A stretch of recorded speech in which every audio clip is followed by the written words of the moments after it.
Aus der Region für die Region. Das Migros-Label für regionale Produkte wünscht gute Unterhaltung bei SRF bei der Lüt.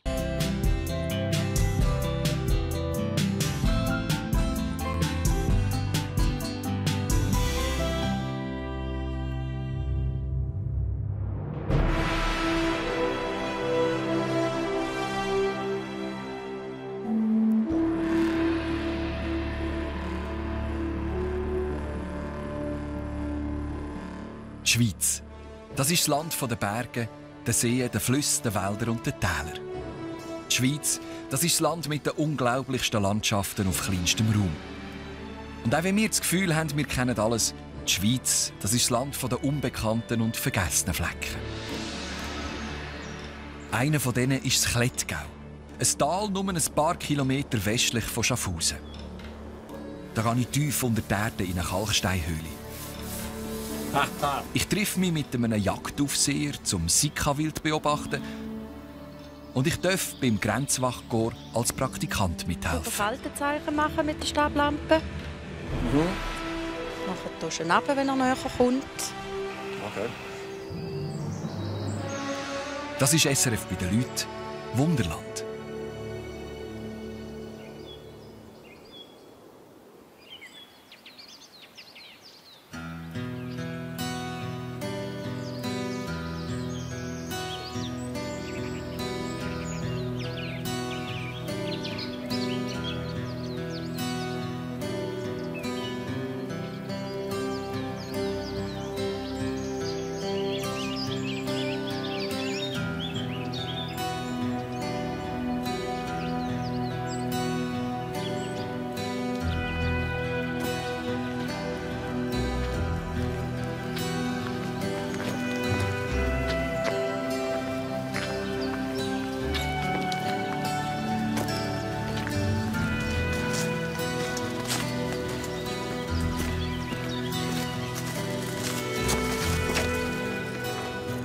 Das ist der Wäldern Randenturm.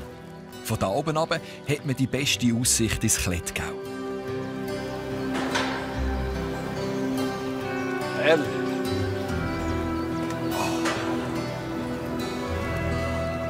Schauen Sie mal die endlosen Wälder.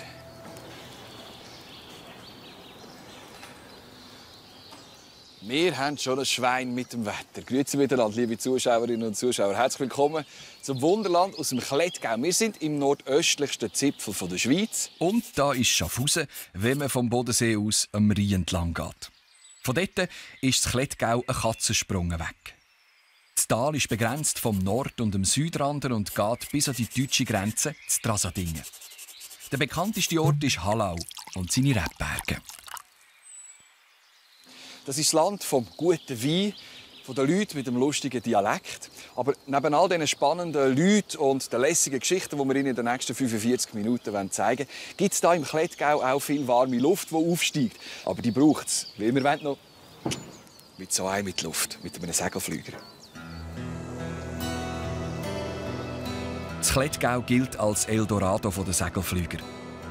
Die thermischen Bedingungen sind optimal für die weiten Flüge in Schwarzwald oder bis in die Alpen. Das wollte ich unbedingt einmal ausprobieren. Zuerst binde jetzt aber die Wanderschuhe.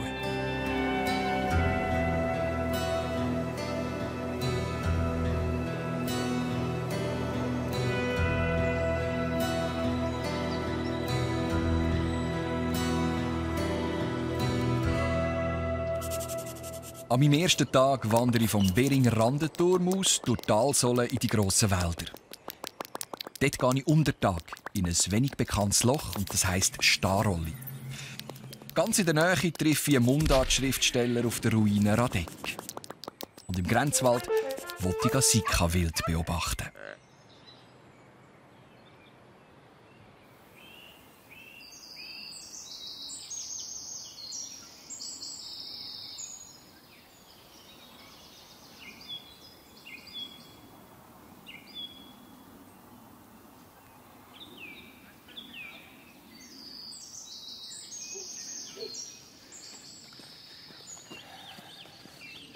Irgendwo da oben auf dieser Anhöhe, oberhalb von Wilchingen, Osterfingen, muss die Höhle sein.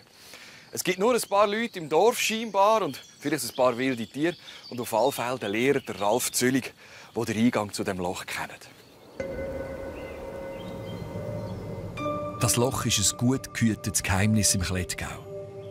Die Einheimischen sagen ihm Starolli. Das kommt von Sta, also Stein, wo rollen.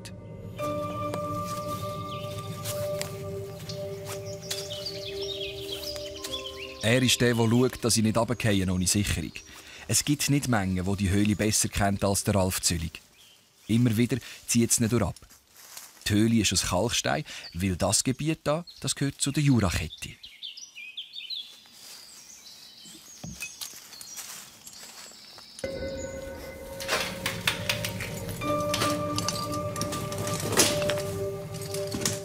Ich gehe als Erster rein.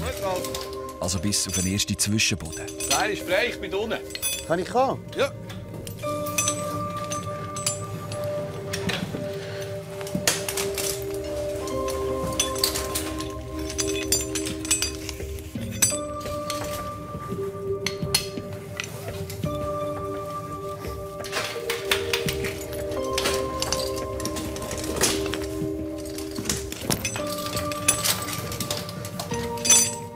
Jetzt wird es eng.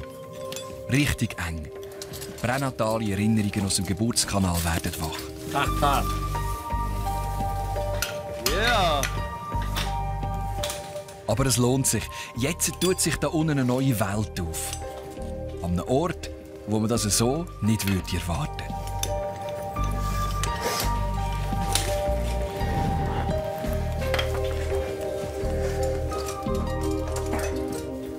Wann gehst du da runter? Für was brauchst du die Höhle?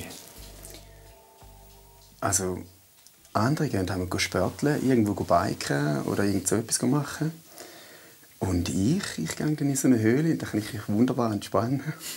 Ja, und es ist so ein bisschen ein Forschertrieb, oder? Wo ich da so ein ganz kleines Abenteuer erleben.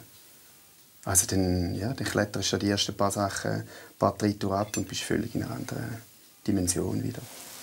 Lebt da unten irgendetwas ausser du? Ja, es hat eben Käfer, Schnecken, Bergmilch und Frösche. Und es gibt sogar noch etwas Interessantes. Also irgendwann ist mein Vater halt auch schon da oben. Und er hat gesagt, irgendwie mit dem Pfad sei es da unten gewesen. Und dann hat er einen Springfrosch da unten gefunden. Und das ist eine ganz seltene Art, wo man eigentlich gemeint hat, die gäbe es gar nicht mehr. Und dann ist die da unten, ist die auftaucht und hat man gewusst, es gibt sie noch.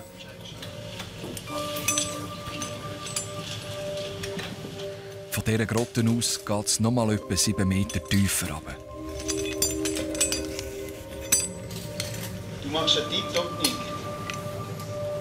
Also als würdest du immer machen. Wow. Jetzt sind wir am tiefsten Punkt der Höhle, gell? Genau, ja. Sogenannter Lehmtopf, 20 Meter unter der Erdoberfläche. Gut, ist frei. Und der Name Lehmtopf kommt also nicht von ungefähr. Wir 2 Jungs dreckeln also auch noch im höheren Alter gern. So, jetzt suchen wir die Tiere, oder? Die Frösche und so, die sind da unten. Schau mal da. Ah, hast du gesehen? Da, da hat es jetzt 2 Grasfrösche. Also da, jetzt war noch einer. Ah, da ist nicht mehr viel Fleisch im Knochen da bei dem. Also dem geht es eigentlich schon nicht mehr so gut. Aber eben, es fallen immer wieder Tiere da runter. Und schaffen es dann nicht mehr hoch. Sie wollen dann hochklettern und fallen dann immer noch mal den Boden tiefer runter. Und gell, retten bringt auch nicht viel. Wir haben dann auch gedacht, aber wenn sie so lange in der Dunkelheit sind, dann sind sie meistens nachher blind und haben so wenig Kraft, dass sie oben eigentlich gar nicht mehr selber fangen können. Die müssen also wirklich richtig aufpäppeln. Also etwas vom Besten ist natürlich auch, wenn man mal richtig dunkel macht. Jetzt löschen wir doch einfach mal die Lichter und dann hört man nämlich noch mal ganz, ganz anders. 1, 2 und weg mit dem Licht.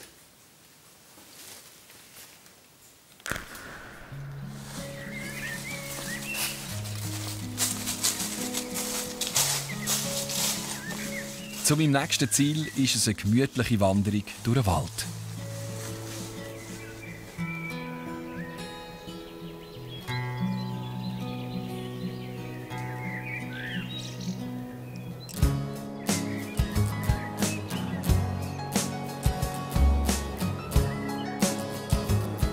Nicht weit weg von der Höhle ist das die Ruine Radegg.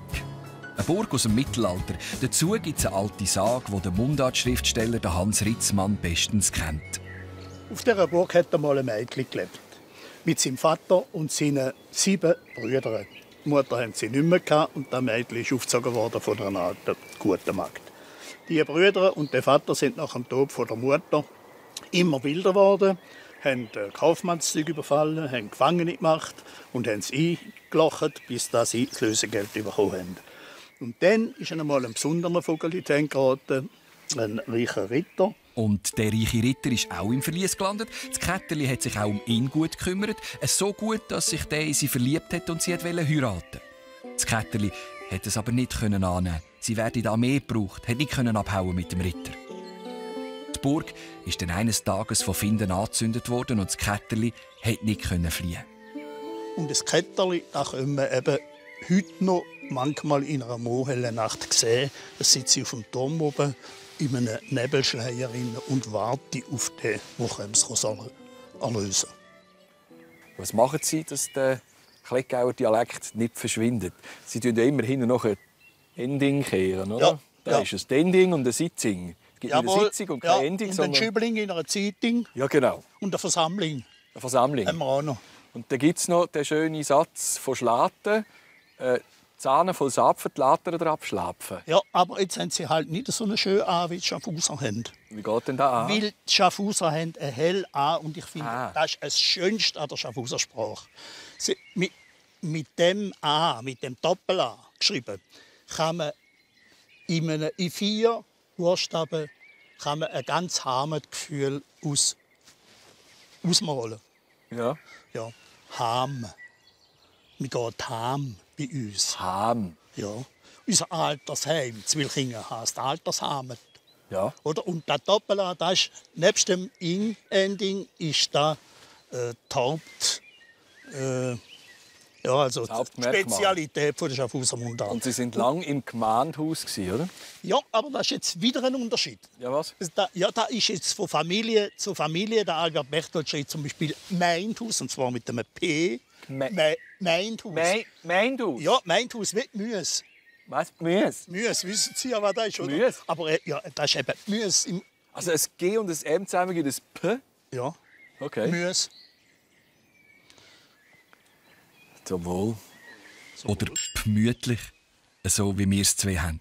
Der Hans Ritzmann ist mittlerweile 80. Der pensionierte Bauer und Mundartschriftsteller hat 26 Jahre als Gemeindepräsident Zwilchingen geamtet. Der Zweite Weltkrieg hat er hier an der deutschen Grenze hautnah miterlebt. Aber seit dem Krieg ist ja schon noch viel passiert, oder? Ja. Ich hatte dann, als ich bei uns war, wir haben ja ganz gute Kontakte über die Grenze. Ich meine, wir hatten mit unseren Nachbarn nie ein Problem. Wir haben nicht da die für die Nazi angeschaut. Da sind die jetzt in Berlin oben mit der grossen Schnauze. Die haben uns geärgert. Ja. Da ist man von einem Tag auf den anderen sind die Nachbarn plötzlich zu potenziellen Finden worden. Ja, und vor allem war man abgeschnitten. Das war dann ein anderes Schicksal von der Klettgau. Im Norden Deutsche, im Westen Deutsche und im Süden gerade nochmal. Also das ist ja... Und dann natürlich unsere Soldaten nicht da. Über dem Rhein. So helfen Zürcher schützen. Glauben Sie, das ist bei den Klettgauern immer noch ein bisschen drin? Bei den Alten.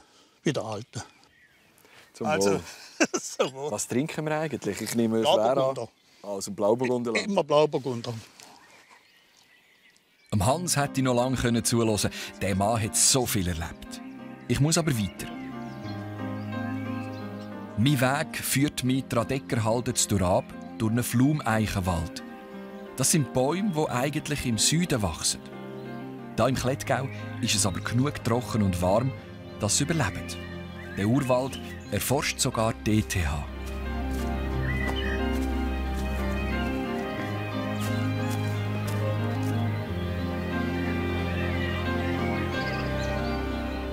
Das ist das Wangental.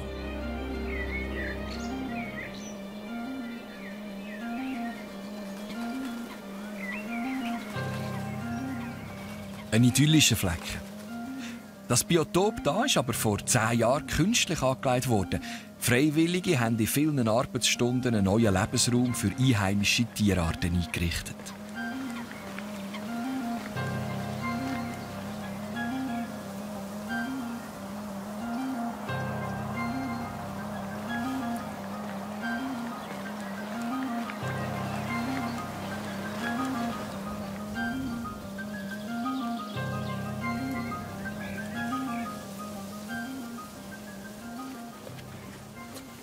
lauschig da. Da im Teich hat es einen Biber und im Wald oben hat es Wild. Oder wie der Andreas Moser würde sagen, hier, nicht unweit von der Hauptstrasse, hat sich der Biber in diesem Biotop einen Lebensraum erschaffen. Und oberhalb im Wald wimmelt es von Wild. Und zwar von ganz speziellem, sogenanntem Sika-Wild.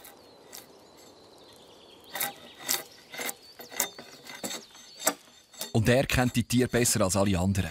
Der Karl-Heinz Gisel ist Jagdaufseher und selber passionierter Jäger. Oh, da kommt Hilfe. Das ist dir helfen, Sali Karl-Heinz. Wohl, mir ist schon zum Helfen. Das ist wahr. Heute Nik. Was machst du? Servola stecken? Nein, das wäre ein bisschen gross. Wir haben nicht so grosse Servola. Da gibt Hochsitz. Immer wenn ich einen Jungjäger habe, sage ich ihm sagen, wie man früher noch Hochsitz gemacht hat. Ich sage immer, was von der Pike auf lernt, war so später mal, wie man es dann macht. Wirklich, bis das Keiben wild geschossen ist, ohne maschinelle Hände. Das ist kein Keibenwild. Du, was sind es für Hunde? Das sind zwei bayerische Gebirgsschweisshunde. Ah, die kommst du nur rüber, wenn du selber Jäger bist. Gell? Ja, und wenn wir anweisen können, dass wir ziemlich nachsuchen machen. Ja, und das müssen die da? Ja, wir so steinig ist. Nein, Autoverkehr haben wir ziemlich viel. Ah, okay. Und eben, wenn einmal ein Jäger nicht gut trifft, dann muss man natürlich auch die Nachsuche machen. Ja, kommen wir mit? Die kommen mit, ja. Könnten die still sein? Wenn es sein dann schon, aber meine Hunde können auch schwätzen. Du hast ja auch Hunde gehabt, oder? Immer du noch, hast auch ja. Hunde, ja. Ja, immer noch. Du musst mal schauen, wie die alle schwätzen kann. Eika, wie spricht der Hund? Schau mal, die hören da nicht. So ist er brav.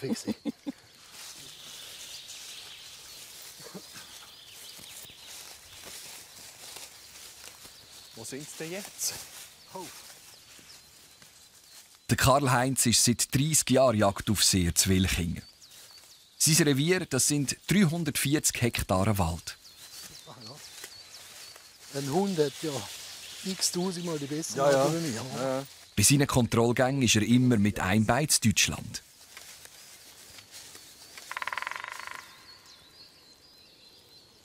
Specht. Echt? Gut, ja. Super. Ja, das verstehe ich. Das ist der Lieblings- oder einer der Lieblingsplätze? Einer der Lieblingsplätze. Warum? Eben, weil da hinten habe ich Ruhe. Da höre ich mal einen Specht. Samstag bin ich da hinten und habe den Gucku gehört. Das war gut für mich. Das ist für mich so viel wert wie ein Tier schiessen. Wenn man den Gucku hört, dann stimmt die Welt, sagt man. Du bist zu Wilchingen auf die Welt gekommen, lebst zu Wilchingen und man muss dich irgendwann mal aus Wilchingen raustragen. Ist das für dich so eine heile Welt auch? Das ist meine Heimat. Zu Wilchingen austragen dürfen sie mich nicht. Wir haben noch einen eigenen Friedhof. Also. Ich will da bleiben. Ach so, Einfach. wieder mal raustragen.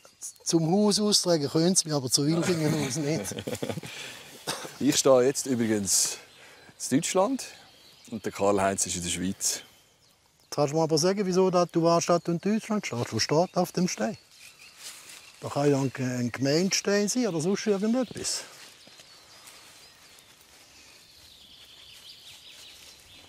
Puh. Ich weiss es nicht, aber du sagst es mir. Gut, ich tue dir zu helfen, der Haas Kanton Schaffhausen, Gemeinde Wilchingen. Und das Hunderte? Die Grenzstein Nummer 100. Okay. Und da innen steht, GB. weißt du, was der heißt? GB. Ah. GB heißt Grossherzogtum Baden. Die Steine sind nie ausgewechselt worden, wo es eine Bundesrepublik Deutschland gibt. Sie haben dann bloß ein G drüben angestrichen und ein B haben sie schwarz angestrichen. Gell, du müsstest jetzt von da aus schon wieder den nächsten sehen. Der hier oben sieht man den ersten über den Querbombendeil liegt, sieht man den ersten. Und wenn man hier drauf schaut, hat es so einen Buchenzweig, Gut, den oben habe ich dann nicht. sieht man den. Immer auf Sichtweite. Immer auf Sichtweite. Und die Schneisen die müssen vom Zoll unterhalten werden, damit man durchsieht. Ich denke, es wird langsam still und es dunkelt ein. Wie groß ist die Chance, dass wir noch etwas sehen von deinem Wild? Es Wild gehört nicht mir, es gehört die schon Almen. ein bisschen. Die Chance wird auch kleiner, je länger das wir machen. Also. Ich habe mir schon mal gesagt, etwa 50-50 ist die Chance. Gehen wir? Ja, gerne, ja. Gut. Eine Wildsau möchte ich einmal sehen.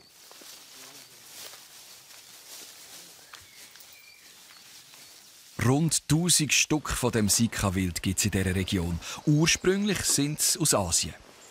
Da ist der einzige Ort in der Schweiz, wo sie frei leben. Du, das Sika-Wild. Das ist normalerweise so Zuchtwild, oder? Das ist früher noch von diesen Adligen. Die haben so Berg gemacht. Ja. Da haben sie die Sika drinnen gehabt.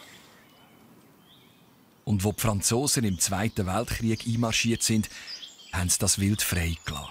Seitdem ist es heimisch in diesen Wäldern. Und plötzlich, wo wir schon nicht mehr daran geglaubt haben, da. Wir schauen da im letzten Teil, so Schutzteil. Der bewegt sich irgendetwas.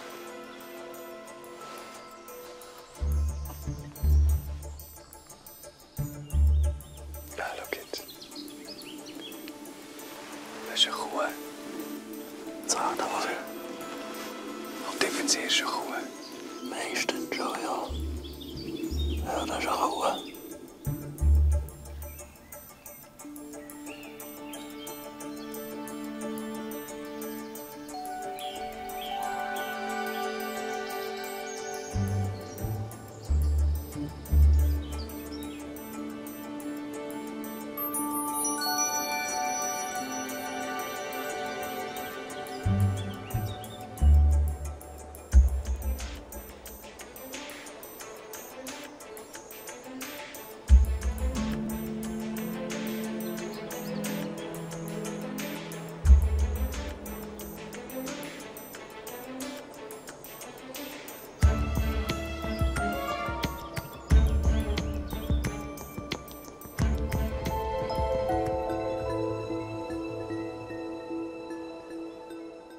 Mein zweiter Tag starte mit Alphornklang. Lisa Stoll gibt mir auf ihrem Hof einen kleinen Crashkurs. Auf ihrem Oldtimer-Traktor bringt sie mich an die Grenze zu Trasadingen. Dort gehe ich mit der Grenzwacht auf Patrouille. Fusen tue ich in einem alten Weinfass.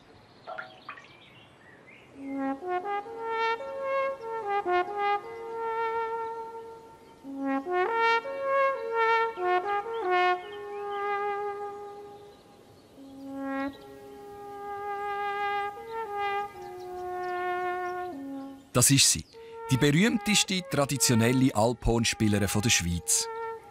Mit 13 hat Lisa Stoll den Stadelstern gewonnen. Nachwuchsauszeichnung vom Musikantenstadel. Und seitdem geht ihr Weg steil bergauf und mein Weg führt an ihrem Hof vorbei.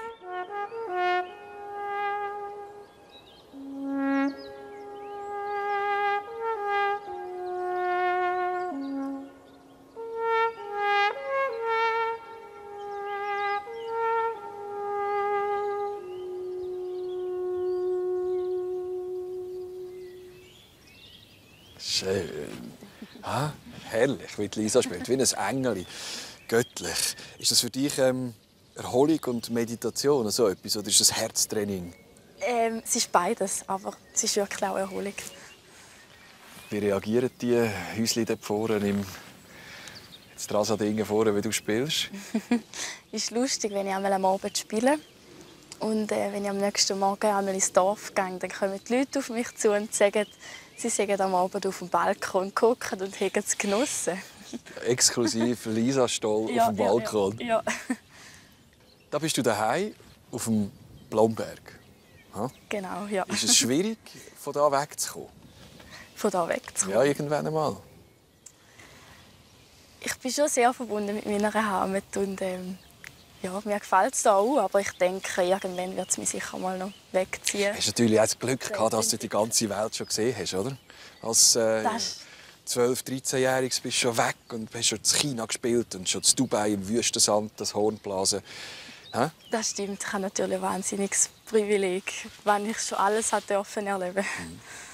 Ist das eigentlich immer noch dein erstes Alphorn? Oder ist das so eine super Spezialausführung aus Elfenbein? Oder? Gar nicht, nein. Ganz hundsnormal. Es hat mir mal eine Bekannte in die Hand gedrückt. Ich soll es doch einmal ausprobieren. Könnte ich das? Ich denke es. Probieren. Ich gebe dir am besten mal das Mundstück. Das ist jetzt ein bisschen wie abgemacht, ist es auch.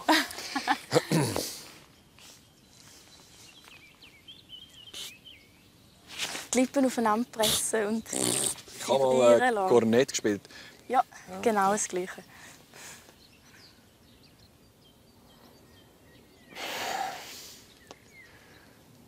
Ich kann nicht, wenn mir Leute zuschauen. Entschuldigung, es geht einfach nicht.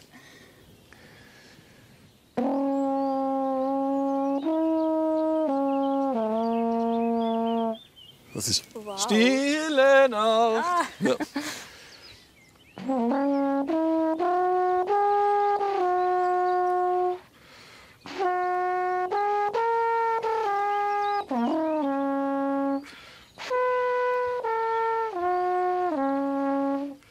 Ja, und die ganze meditative Stimmung ist wieder kaputt gegangen. Die Lisa kann aber nicht nur Alphorn spielen, sondern als Bauerntochter natürlich auch Traktor fahren. Das ist ihr Oldtimer-Traktor. Den hat sie mit 14 bekommen von ihrem Vater und würde ihn nie mehr hergeben.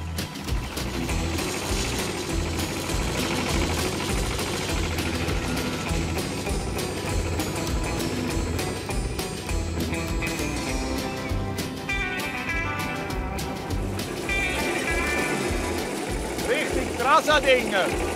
Kannst du da, oder?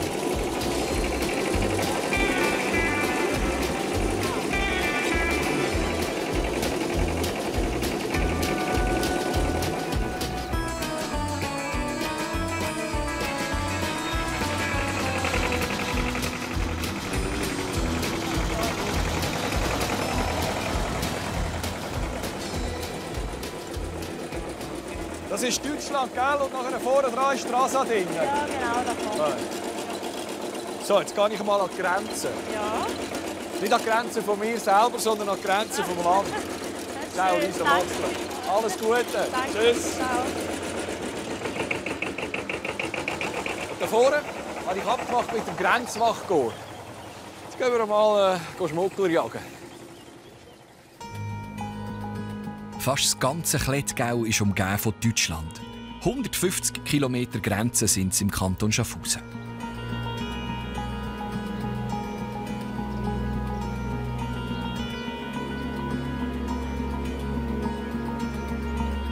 Wir sind an der Grenze zu Trasadingen.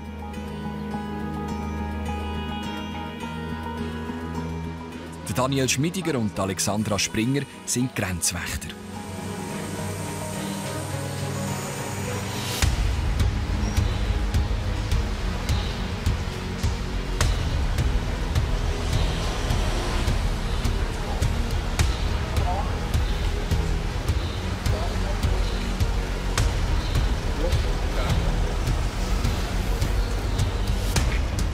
Das ist alles Berufsausrüstung, was wir hier haben? Ja. Schönen Tag. Ja, Wieder schauen. Hallo, ich bin der Nik. Oder Herr Hartmann, ich weiß nicht. Ich habe nicht so eine wahnsinnige Angst vor Autoritäten. Schmiediger Dani, kein Problem. Ich bin der Nik, ist ganz einfach. Habt ihr etwas Verdächtiges in den letzten paar Minuten? Nein, das nicht. Das war nichts Spezielles. Jetzt. Ganz normaler Verkehr, Rückreiseverkehr, Verkehr vom Posten. Wo soll ich? Ich darf mit auf Patrouille. Im Klettgau sind rund um die Uhr Grenzwächter unterwegs. Die beiden kennen sich und machen den Job seit über 10 Jahren.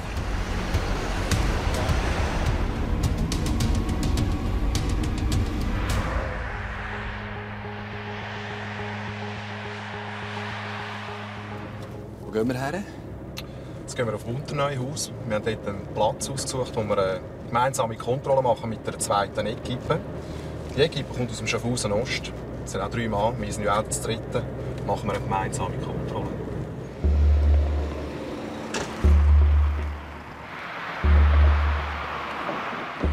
Also, meine Kollegen haben sich jetzt einmal installiert. Da wird der Verkehr Richtung Deutschland kontrolliert. Und auf der anderen Seite der Kollege macht eine Vorauswahl von den Leuten, die von Deutschland Richtung Schweiz kommen. Meine Aufgabe ist, jetzt mal schauen, dass geschaut ist. Wer kontrolliert wird, hängt vom Bauchgefühl und von der Erfahrung des Grenzwächters ab. Grundsätzlich ist niemand sicher vor einer Kontrolle. Guten Abend miteinander. Schön. Sie kommen woher jetzt, Herr Schläpfer? Von Schlatten. Von Schlatten. Was ist das für ein Gefühl, wenn man da steht und von der Grenzwacht angehalten wird? Ja, zuerst mal komisch. Man hat dann schon das Gefühl, man hätte irgendein Verbrechen begangen. Aber das wüsstest du ja. Ja, richtig. Woher kommen ihr und woher gehen ihr?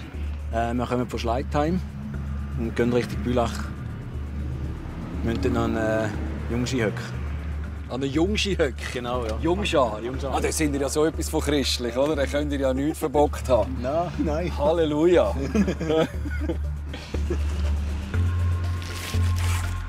Und wie erwartet, die beiden haben nichts zu verzollen. Gute Fahrt. Die Kontrolle dauert nur eine halbe Stunde. Dann muss man sich an einen neuen Standort verschieben. So eine Kontrolle spricht sich schnell um unter den Schmugglern.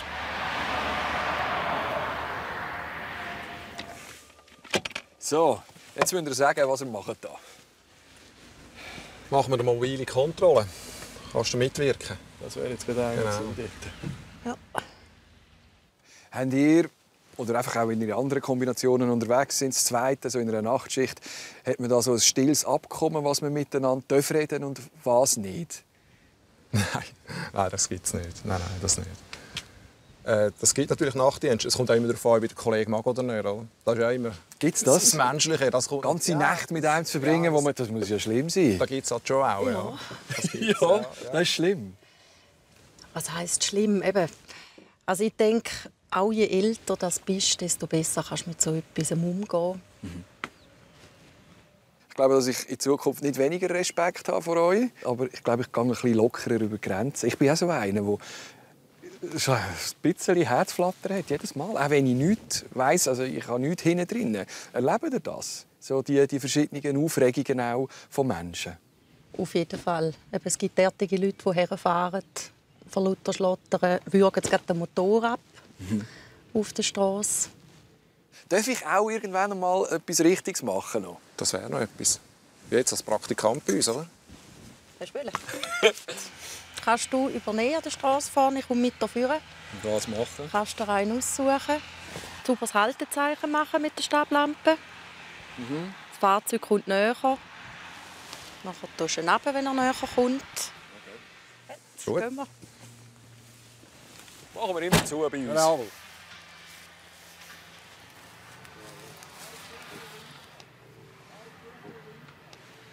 Und tatsächlich, es geht nicht lang, bis ich den Ersten rauswinken kann. Schönen guten Abend, Schweizer Grenzwacht, Zollkontrolle. Schon wieder nicht mehr kurz. Schön.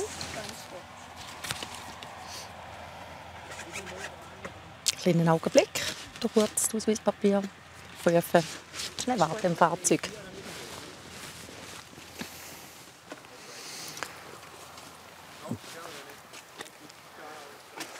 Wir sind jetzt im grossen Stil am Fleisch schmuggeln. Ja, genau. Ah. Alles vorhin. Gut. Mach ich's gut? Tipptopp, Nik. Das Paar hat die Ware schon abgeliefert. Es wohnt in der Gegend und hat seine Kinder zu den Grosseltern gebracht. Hey. Schönen Abend miteinander. So Kontrollen sind nichts Außergewöhnliches, wenn man in dieser Region daheim ist.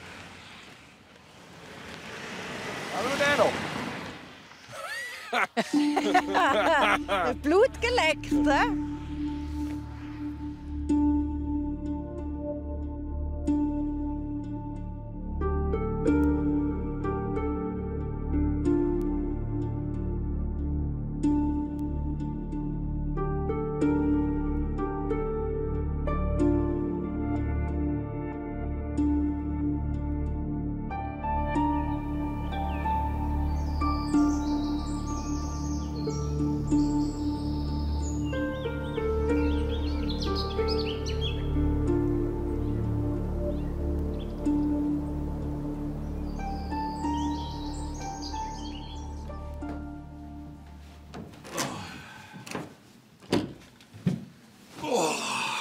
Guten Morgen. Das funktioniert also, schlafen in einem ausrangierten Fass. Und im Gegensatz zum Wein, der hier innen über Jahrzehnte gealtert ist, fühle ich mich also spritzig wie ein Klopfmost. Wow. Das Weinfass-Hotel Strasadingen gibt es seit 11 Jahren. Gehört tut das Bijou am Winzer-Ehepaar Rüdi.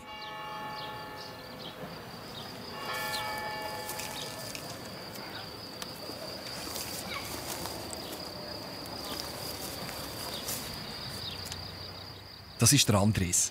Er bewirtschaftet die 5 Hektare Reben oberhalb vom Dorf in der 7. Generation. Habt ihr mal das Gefühl gehabt, Monika und du, dass das mit dem Wein vielleicht längerfristig nicht mehr verheben könnte und darum haben wir jetzt umgesattelt? Also das Umsatteln haben wir eigentlich gar nicht wollen. Wir wollten einfach mehr Wein verkaufen. Und dann hat sich das so ergeben, eigentlich, dass man hier übernachten und Wein trinken kann. Und jetzt hat das eine das andere befruchtet, sozusagen? Genau. Okay. Mal. Jetzt gehe ich dann auch noch durch die Rebberge und nachher noch fliegen. Das ist ja wunderschön. Ja. Du, der Frühling, der so warm war, sind die Reben nicht schon gleich parat, dass man sie lesen kann? Also, lesen wäre ein bisschen übertrieben, aber wir können sicher früher treiben wie sonst. Sie sind wirklich sehr weit, aber wir haben letzte Woche, wo es die Nachtfrösche waren, da haben wir schon ein bisschen zittert, da haben wir ein bisschen unruhige Nächte gehabt. Aber es hat nichts. Wir haben Schweine gehabt und jetzt geniessen wir natürlich das Wetter auch. Mach ich auch. Ciao, Andres. Ciao, Nik. Gute Zeit. Es ist schon fast Sommer in Strasadingen. Perfekt zum Wandern und ein bisschen die Gegend zu erkunden.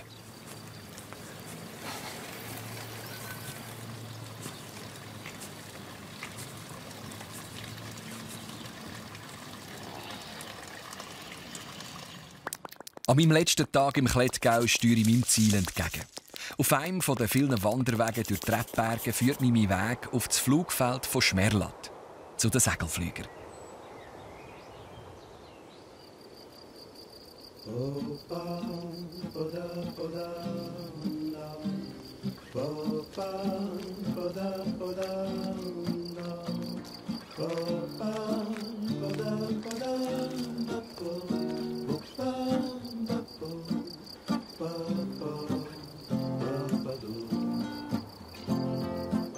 Das Klettgau hat den grössten zusammenhängenden Rebberg in der Deutschschweiz. Rund 320 Hektare Reben ergeben 2 Millionen Liter Wein pro Jahr. Das meiste davon ist Blauburgunder.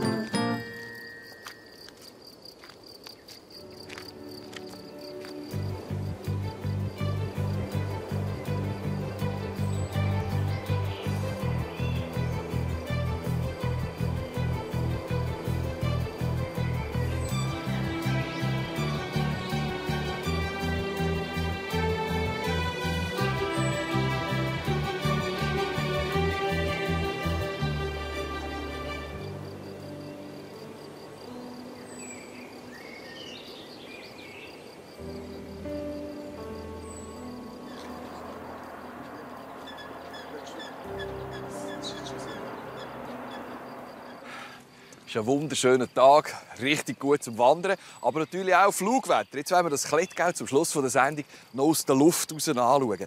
Da rund um Randen ist ideales Segelfluggebiet. Die Thermik, die warme Luft, steigt auf und der Segelflüger nimmt es mit wie ein Lift. Das wollen wir ausprobieren. Ich habe abgemacht mit dem Fluglehrer, mit dem Pilot, mit dem Peter Zimmermann.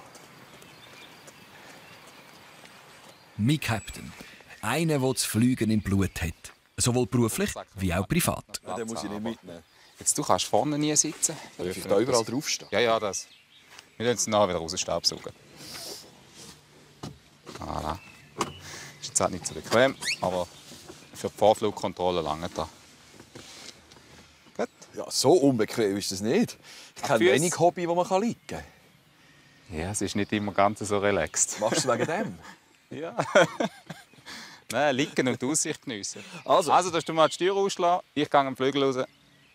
Steuer heisst mit dem Steuerknüppel? Mit dem Steuerknüppel mal nach links. Steuerknüppel nach links? Genau. Die sogenannten Querruder. Jawohl.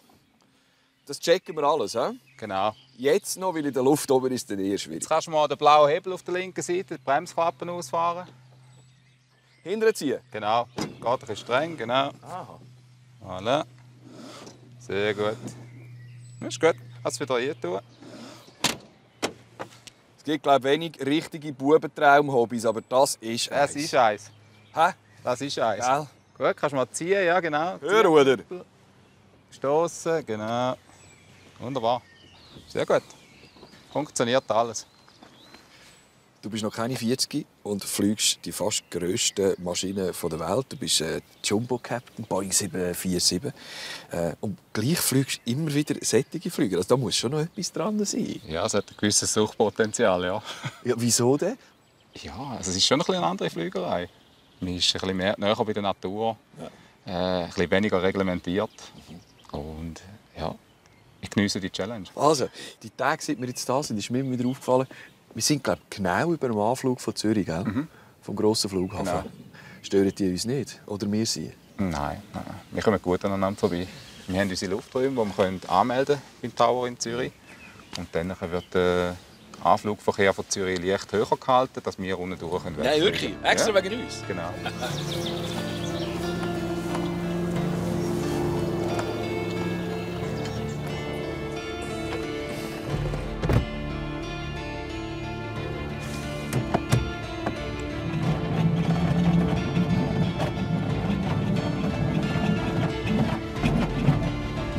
Lacker da. Haha! Weg ist das helle.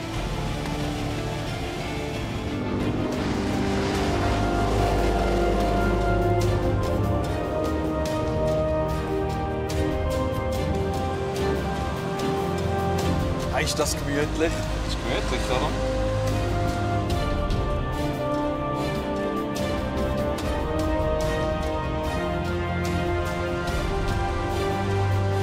Der Reinfall aus der Luft, grossartig. Ja!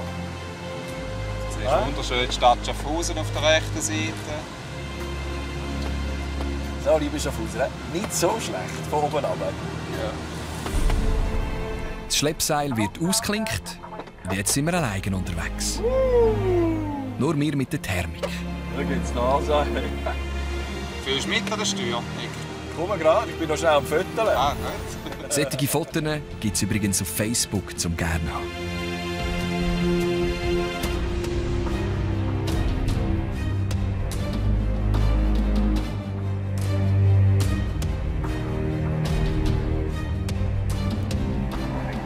Wir kreisen hier für uns noch ein bisschen über dem Klettgau. Es ist ein wunderschönes, irrsinnig schönes Gefühl. Ich hoffe, Sie können es auch noch ein bisschen mitgeniessen. Und sonst sehen wir uns nächste Woche wieder, nächsten Freitag. Dann sind wir auch wieder an der Landesgrenze. Das mal aber ganz im Süden. Und danke vielmals fürs Zuschauen. Ein schönes Wochenende. Tschüss. Gut, komm, wir schrauben noch ein bisschen.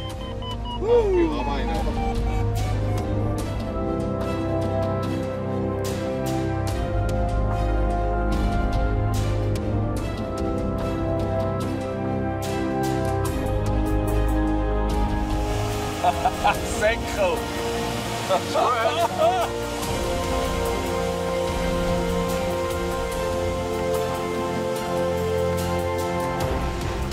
Nik, fliegst du mal? Ja? Also schaust mal den Horizont führen, Richtung Westen.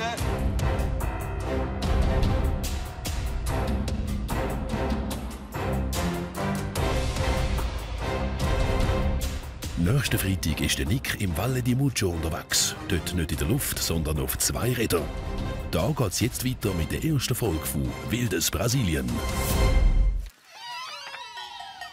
Sie sahen SRF bei der Lüt mit aus der Region für die Region.